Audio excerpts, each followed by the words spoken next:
Friends, இன்றைக்கி எறா பிரியாணி பண்ண போகிறோம். எறா பிரியாணிக்கு வந்து பார்த்திங்கன்னா, ஒரு பாத்திரத்தில் நான் எண்ணெய் ஊற்றி பட்டை, லவங்கம், ஏலக்காய் போட்டிருக்கேன். அது பொரிஞ்ச உடனே அதில் வெங்காயத்தை அரிஞ்சு வச்சுருக்கேன். ஒரு 3-4 வெங்காயம் அரிஞ்சு வச்சுருக்கேன். அதை நல்லா வதக்கிட்டு உப்பு போட்டு நல்லா வதக்கணும்.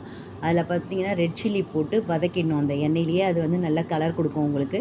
அதில் இஞ்சி பூண்டு பேஸ்ட்டு போட்டுட்டு தக்காளி போட்டு பச்சை மிளகா போட்டு நல்லா வதக்கிட்டு கொஞ்சம் புதினா, கொத்தமல்லி, கரம் மசாலா, அப்புறமா இந்த ஜாதிக்காயை துருவி போட்டிருக்கேன். இது போட்டு பாருங்கள், பிரியாணி ரொம்ப டேஸ்ட்டாக நல்லாயிருக்கும்.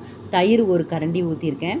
ஊற்றிட்டு அதுக்கப்புறமா எறா போட்டு நல்லா வதக்கிட்டு ஊற வச்சுருக்க அரிசி 3 கிளாஸ் நான் ஊற வச்சேன். 3 கிளாஸ் அரிசி போட்டுட்டு சால்ட்டு தேவையான அளவு போட்டுக்கிட்டிங்கன்னா, ஹாட் வாட்டர் நல்லா கொதிக்க வச்சு இதில் ஊற்றிக்கணும். எறா பிரியாணியில் நான் எறாவை போட்டு வதக்கும்போது தண்ணி விட்டதுனால இன்றைக்கி வந்து நான் பார்த்திங்கன்னா 1 கிளாஸ்க்கு 1.5 கிளாஸ் தண்ணி தான் நான் ஊற்றினேன். அப்புறமா லெமன் பிழிஞ்சிட்டு நெய் போட்டு நல்லா கொதிச்ச அப்புறமா ஒரு தவா மேலே டம் போட்டு வச்சிட்டிங்கன்னா நல்லா ஸ்லோ ஃப்ளேமில் வச்சுருங்க. ஒரு 10-15 நிமிஷம். அப்புறமா எறா பிரியாணி ரெடி ஆகிடும். ஒரு தடவை ட்ரை பண்ணி